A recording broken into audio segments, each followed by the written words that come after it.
Isang vlogger na miyembro ng tinaguriang Tatlong Itlog Banat Eros, isa palang scammer. Ayon kay Mima Alicia, ang scammer na ito ay nakapangloko ng mahigit 1 milyong piso sa isang OFW, at hindi pa ito nasiyahan, nagdemand pa ng pambili ng lupa at isang big bike. Naku po, talagang walang kahihiyan. Hindi ko na po kahahabaan ang intro at panoorin na po natin ang video. Salamat po. Tapos yung pera nila, hindi napunta sa tama. In-scam, binulsa. Sabi ko sa inyo, pipiliin nyo yung tinitira ninyo, ha? Kasi ako kahit hindi ko balak manghalungkat ng mga baho ninyo, yung basura nyo, kusang umaalingasaw yung mga baho ninyo.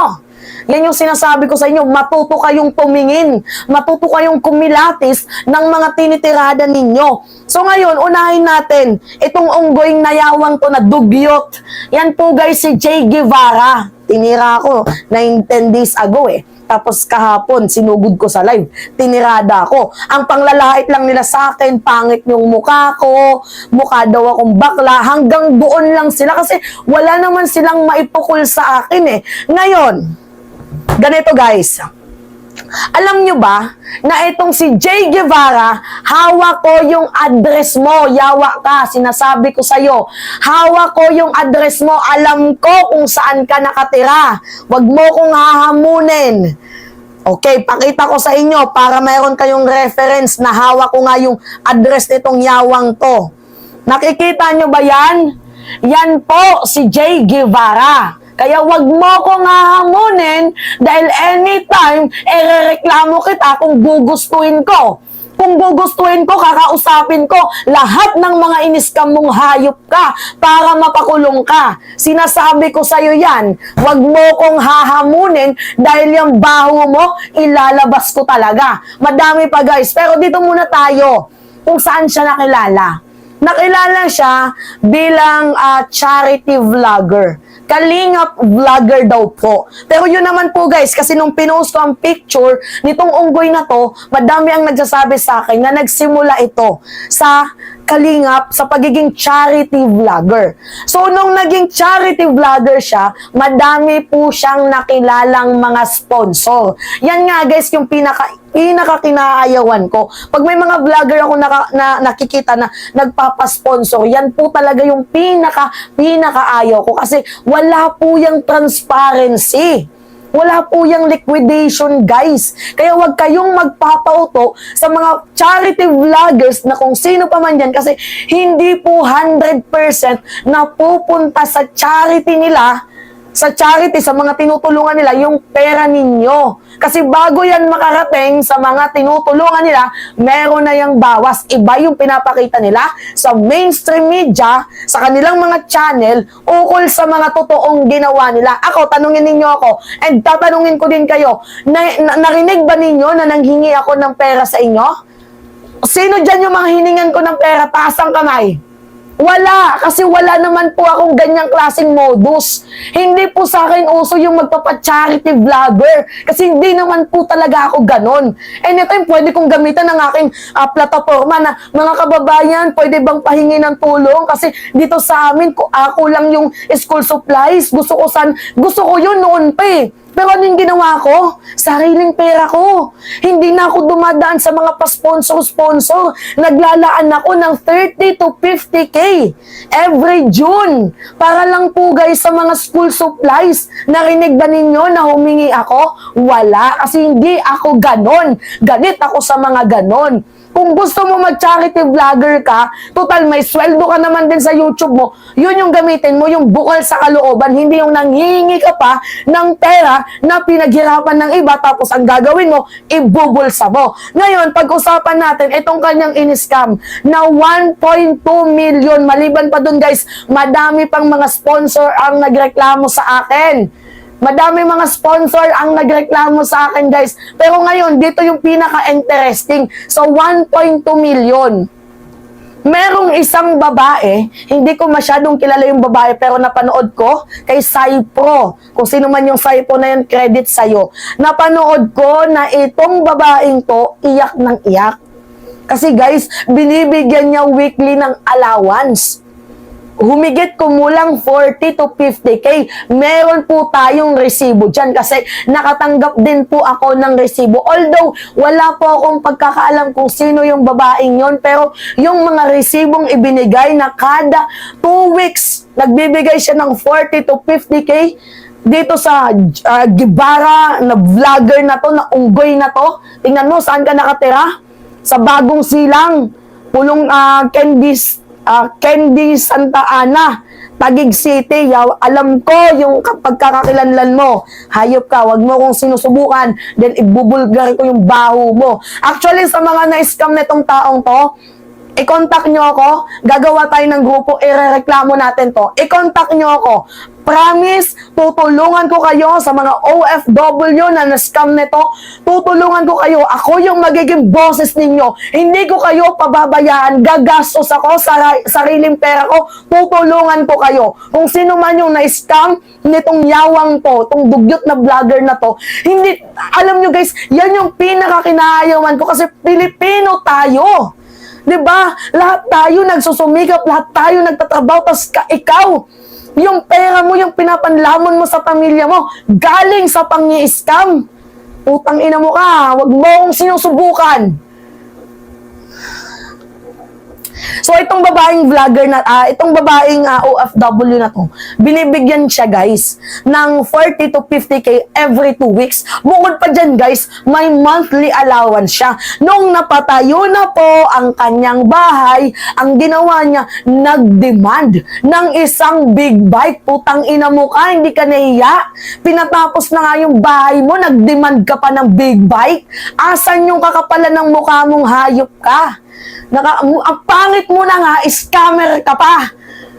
Kahit nga si Tito Soto in-scam na itong hayop na to. Alam nyo kung bakit? Di ba naging TVJ Defender yan? Mamaya, ano natin yan yung pang-scam niya kay Tito Sen. Pinaghahanap to Pinaghahanap to Sinasabi ko sa inyo, kaya kong palakihin yung boses ko, hahanapin kita kung gugustuhin ko. Wag mo kong susubukan, wag mo kong susubukan dahil may kalalagyan ka. Tang ina mo, tsumupa ka ng 13 years old, binuntis mo, hayop ka, minor de edad.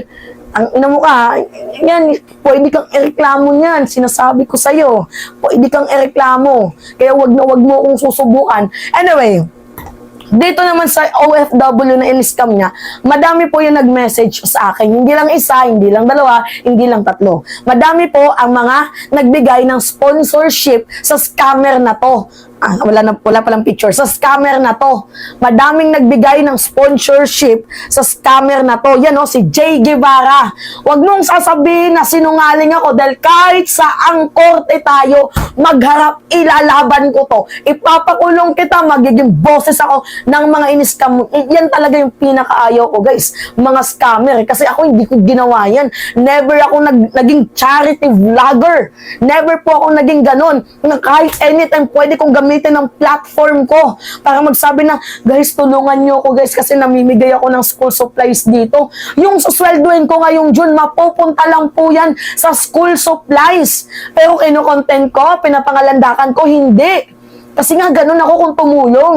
Nasa kalooban. Hindi ako nanghihingi. Hindi po ako nangingi kung ano yung pinagpawisan ko, kung ano yung pagod ko, kung ano yung mga nasweldo ko sa business ko, yun po yung ginagamit ko. Kasi every June, yung lugar po namin dito, guys, hindi naman po sa rich na area, mahirap po yung lugar namin, pero ginagawa ko, tumutulong po ako. Pero hindi po ako yung kailangan i-broadcast pa.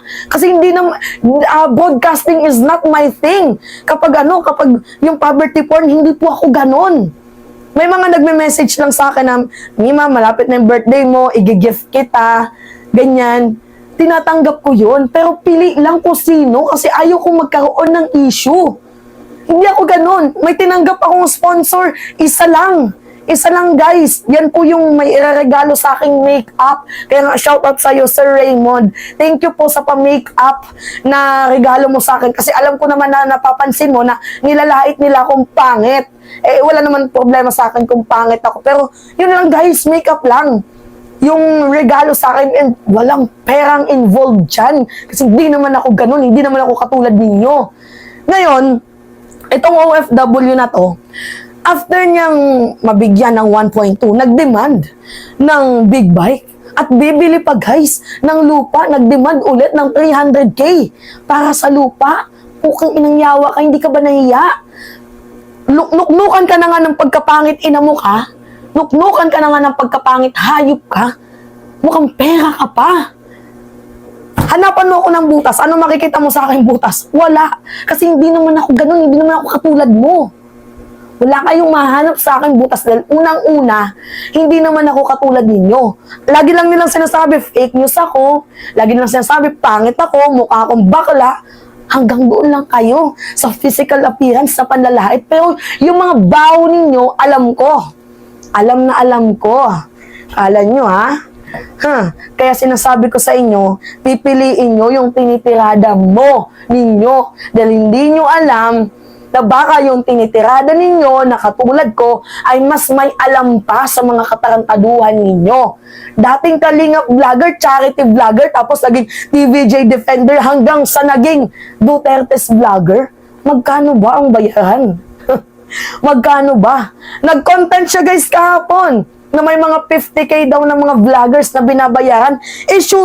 Shootang ina guys, 27 viewers lang naman yung vlogger na tinutukoy niya na binabayaran ng 50K. Kung ako naman yung magbabayad, lugi naman ako. Magbabayad ako ng 50,000, tapos yung nanonood lang sa vloggers na yun, 27. Kung hindi ka ba naman nag-iisip, aakusahan mo kaming mga bayaran, ikaw nga, scammer kang hayop ka.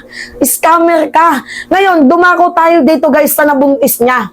Meron po siyang nabuntis na 13 years old. Pinaghahanap po ng pulis Hawak ko yung identity nitong hayop na to.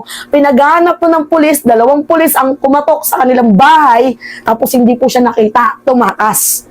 And alam ko kung saan ka din nakatira ngayon, yung present address mo. Kaya wag mo kong hamunin, wag na wag, dahil talagang may kalalagyan ka sa akin. Ako sinasabi ko sa inyo guys, yung bunganga ko walang preno to. Kaya ako sinasabi ko sa inyo, yung mga ganitong vlogger, dapat ini-expose to. Ito ba yung mga hinahangaan ninyo? Ito ba yung mga pinapaniwalaan ninyo? Mga scammer? Mga humuhut-hot? Sa pera ninyo? Kaya kayo din mga viewers, lagi kong sinasabi sa inyo, mag-ingat naman kayo sa mga binibigyan ninyo. Mag-ingat kayo. Wala namang problema kung tutulungan nyo sila, wala namang problema kasi hindi naman ako naiinggit sa mga tulong-tulong na yan. Tulungan nyo kung gusto nyo, hanapin nyo yung contact sila kung gusto nyo, walang problema sa akin. Pero yung masakit kasi dito guys, yung tinulungan ka na nga ng tao tapos hindi ka pa nagtanaw ng utang na loob. Kaya guys, yung mga taong, mga vlogger, mga OFW na nagreklamo, lahat tayo gumawa tayo ng GC. Gumawa tayo ng GC, expose natin to, sasamahan ko kayo na magreklamo para lumabas itong baho niya ng makulong. Kung ayaw mo makulong, ibalik mo yung pera na ginamit mo, na hinuthot mo sa mga charity mo na hindi naman napunta sa charity. Kaya sinasabi ko sa iyo, wag na wag mo kong susubuan. Wag na wag, dahil unang-una, alam ko yung address mo, alam ko yung identity mo. So ngayon, yung 13 years old na binuntis niya, pinanagutan mo ba? Ha? Jay Guevara, yung minor de edad na binuntis mo, pinanagutan mo ba? Tangina mo ka, ha? Tangina mo ka, sinasabi ko sa iyo. Pinanagutan mo? Mabuti naman kung pinanagutan mo, pero kung hindi, kung sino man yung babaeng yun, tutulungan ko din. Hahanapin ko yung contacts. Sirang-sira ka sa akin, animal ka. Sisirain kita, tandaan mo yan, ibubulgar ko yung baho mo. Ako hanggang yung paninira niyo sa akin, si Mima Alicia ano yan, bakla, si Mima Alicia pokwok yan, si Mima Alicia bobo yan, si Mima Alicia fake news yan. Hanggang doon lang kayo sa panlalait sa physical appearance ko. Pero ito, my God, hindi ka nahiya. Kahit nga din si Tito Soto, ano yung sabi niya, na kahit pag pumupunta daw siya guys ng TVJ doon sa studio, wala daw siyang pamasahe. Putang ina mo ka, wala kang pamasahe, nakakapang-scam ka nga. Tapos guys, humingi siya ng tulong kay Tito Sen. Humingi ng tulong kay Tito Soto. Binigyan po siya ng tulong kasi yung kapatid niya, yung pamangkin niya daw po guys, ay nasa ospital. Tinulungan ka. Tapos anong ginawa mo? Kumukontra ka sa kanila ngayon. Hindi ka ba nahiya?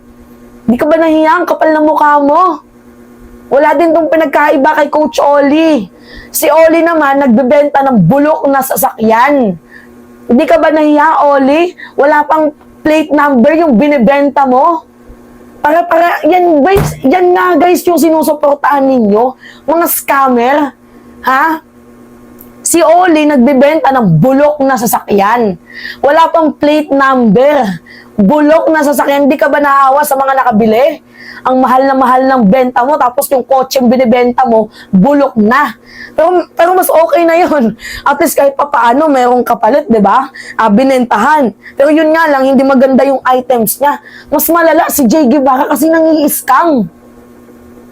Ang ina mo kang hayop ka.